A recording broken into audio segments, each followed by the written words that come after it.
Hello ವೀಕ್ಷಕರೇ, ಮಮತಾ ಫುಡೀಸ್ಗೆ ಸ್ವಾಗತ ಸುಸ್ವಾಗತ. ಇವತ್ತು ನಾವು ಬೇಕ್ರಿ ಸ್ಟೈಲಲ್ಲಿ ಕೊಕೊನಟ್ ಬಿಸ್ಕೆಟ್ ಮಾಡೋದು ಹಿಂಗೆ ಅಂತ ಹೇಳ್ಬಿಟ್ಟು ನೋಡೋಣ. ಇದು ತುಂಬ ಸುಲಭವಾಗಿ ಮಾಡ್ಕೋಬೋದು. ನಾವು ಅಷ್ಟು ದುಡ್ಡು ಕೊಟ್ಬಿಟ್ಟು ಬೇಕ್ರಿಯಲ್ಲಿ ತೊಗೊಬರ್ತೀವಲ್ವ. ಇನ್ಮೇಲೆ ಲಾಕ್ಡೌನ್ ಬೇರೆ, ಇವಾಗ ನಾವು ಮನೇಲಿ ಆರಾಮಾಗಿ ಸುಲಭವಾಗಿ ಮಾಡ್ಕೋಬೋದು. ಸಿಂಪಲ್ ಇಂಗ್ರೀಡಿಯೆಂಟ್ಸು ತುಂಬ ಚೆನ್ನಾಗಿರುತ್ತೆ. ಬನ್ನಿ ಹೆಂಗೆ ಮಾಡೋದು ಅಂತ ಹೇಳ್ಬಿಟ್ಟು ನೋಡೋಣ.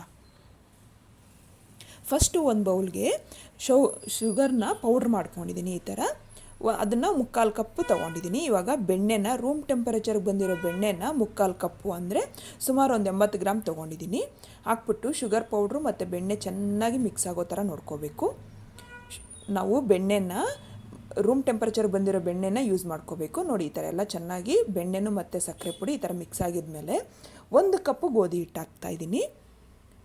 ನೋಡಿ, 1 ಕಪ್ಪು ಸಾಕು, ಕರೆಕ್ಟ್ ಮೆಜರ್ಮೆಂಟ್ ಹೇಳ್ತಾ ಇದ್ದೀನಿ ನಾನು. 3/4 ಕಪ್ಪು ಸಕ್ಕರೆ, 1 ಕಪ್ಪು ಗೋಧಿ ಹಿಟ್ಟು ಸರಿ ಹೋಗುತ್ತೆ ಇದಕ್ಕೆ. ನೋಡಿ, ಎಲ್ಲ ಹಾಕ್ಬಿಟ್ಟು ಕೈಯಲ್ಲಿ ಚೆನ್ನಾಗಿ ನಾದ್ಕೋಬೇಕು ಅದನ್ನು.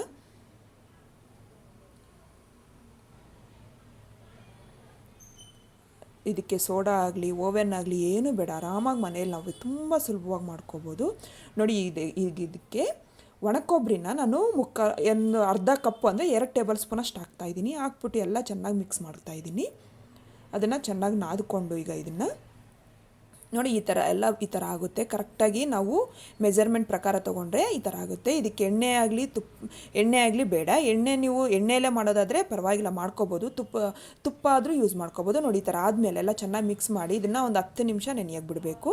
ಅಷ್ಟರಲ್ಲಿ ಈ ಥರ ದಪ್ಪ ತಳಪಾತ್ರೆ ತೊಗೊಂಡು ಅದಕ್ಕೆ ಈ ಥರ ಒಳಗಡೆ ಸ್ಟ್ಯಾಂಡ್ ಇಟ್ಬಿಟ್ಟು ಒಂದು 10 ನಿಮಿಷ ಮೀಡಿಯಮ್ ಫ್ಲೇಮಲ್ಲಿ ಇಟ್ಬಿಟ್ಟು ಚೆನ್ನಾಗಿ ಹೀಟ್ ಮಾಡ್ಕೋಬೇಕು. ನೋಡಿ, ಈಗ ಅಷ್ಟರಲ್ಲಿ ಒಂದು 10 ನಿಮಿಷ ಆದಮೇಲೆ ನೋಡಿ, ಇದನ್ನು ಈ ಥರ ಚೆನ್ನಾಗಿ ಮತ್ತೆ ಒಂದು 2 ನಿಮಿಷ ನಾದ್ಕೋಬೇಕು. ಈ ಥರ ಒಂದು ಪ್ಲೇಟ್ ತೊಗೊಳ್ಳಿ, ಸ್ಟೀಲ್ ಪ್ಲೇಟ್ ಆದರೂ ಪರವಾಗಿಲ್ಲ. ಈ ಥರ ಒಂದು ದೊಡ್ಡ ನಿಂಬೆಹಣ್ಣು ಗಾತ್ರದಷ್ಟು ತೊಗೊಂಡು ಈಗ ಇದನ್ನು ಒಂದು ಸ್ವಲ್ಪ ಈ ಥರ ನೋಡಿ, ಈ ಥರ ಬಿಸ್ಕೆಟ್ ಶೇಪಲ್ಲಿ ಮಾಡ್ಕೋಬೇಕು ನಾವು. ನೋಡಿ, ಎಲ್ಲನೂ ಇದೇ ಥರ ಪ್ಲೇಟಲ್ಲಿ ನೀಟಾಗಿ ಇದು ಮಾಡ್ಕೋಬೇಕು. ಈ ಥರ ನಿಮ್ಗೇನಾದರೂ ಸ್ವಲ್ಪ ಗಟ್ಟಿ ಆಯಿತು ಅನ್ನೋದಾದರೆ ಇನ್ನು ಸ್ವಲ್ಪ ಬೆಣ್ಣೆ ಆಗಲಿ ತುಪ್ಪ ಆಗಲಿ ಮಿಕ್ಸ್ ಮಾಡ್ಕೊಳ್ಳಿ. ನೋಡಿ, ನಾನೆಲ್ಲ ಈ ಥರ ಮಧ್ಯದಲ್ಲಿ ಒಂದು ಸ್ವಲ್ಪ ಲೈಟಾಗಿ ಈ ಥರ ಹೋಲ್ ಮಾಡಿ ನೋಡಿ, ಸ್ವಲ್ಪ ದೂರ ಇಟ್ಕೋಬೇಕು. ಅದನ್ನು ನಾವು ಇವಾಗ ಈ ಥರ ಪಾತ್ರೆಯಲ್ಲಿ ಇಟ್ಬಿಟ್ಟು ಲಿಡ್ ಕ್ಲೋಸ್ ಮಾಡಿ ಇವಾಗ ಅದನ್ನು ಲೋ ಫ್ಲೇಮಲ್ಲಿ ಒಂದು 10ರಿಂದ 12 ನಿಮಿಷ ಸಾಕು ಅಷ್ಟೇ. ನೋಡಿ, ಆಗಿದೆ ಈಗ.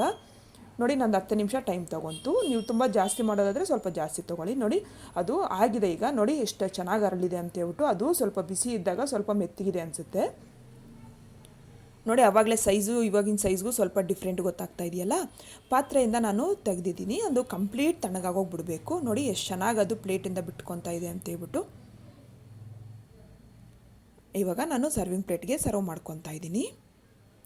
ಅದ್ರ ಮೇಲೆ ಒಂದು ಸ್ವಲ್ಪ ನೋಡಿ, ಈ ಥರ ಓಲ್ ಆಗಿದೆಯಲ್ಲ, ನಾವು ಮಾರ್ಕ್ ಮಾಡ್ಕೊಂಡಿದ್ದೀವಲ್ವ, ಅದರಲ್ಲಿ ಒಂದು ಸ್ವಲ್ಪ ಒಣಕೊಬ್ಬರಿನ ಗಾರ್ನಿಷ್ಗೋಸ್ಕರ ಇಟ್ಕೊಂಡ್ರೆ ಆಯಿತು. ಅಷ್ಟೇ. ನೋಡಿ, ಕ್ರಿಸ್ಪಿಯಾಗಿರೋ ಅಂಥ ಕೊಕೊನಟ್ ಬಿಸ್ಕೆಟು ರೆಡಿಯಾಗಿದೆ. ತೋರಿಸ್ತೀನಿ ನೋಡಿ ನಾನು. ನೋಡಿ, ಒಂದು ಕಡೆ ಈ ಥರ ಲೈಟ್ ಗೋಲ್ಡನ್ ಕಲರ್ ಬಂದಿದೆಯಲ್ಲ, ಈ ಥರ ಆಗಿದ್ದರೆ ರೋಸ್ಟ್ ಆಗಿದೆ ಅಂತೇಳ್ಬಿಟ್ಟು. ನೋಡಿ, ಎಷ್ಟು ಕ್ರಿಸ್ಪಿಯಾಗಿ ಬಂದಿದೆ ಅಂತೇಳ್ಬಿಟ್ಟು ಮುರಿತಾ ಇದ್ರೆ ಹಂಗೆ ನೋಡಿ, ಒಳಗಡೆವರೆಗೂ ಎಷ್ಟು ಚೆನ್ನಾಗಾಗಿದೆ. ನೀವು ಮನೇಲಿ ಟ್ರೈ ಮಾಡಿ. ಇಷ್ಟ ಆದರೆ ಲೈಕ್ ಮಾಡಿ, ಶೇರ್ ಮಾಡಿ. ನನ್ನ ಚಾನಲ್ಗೆ ಸಬ್ಸ್ಕ್ರೈಬ್ ಮಾಡೋದು ಮಾತ್ರ ಮರಿಬೇಡಿ. Thank you.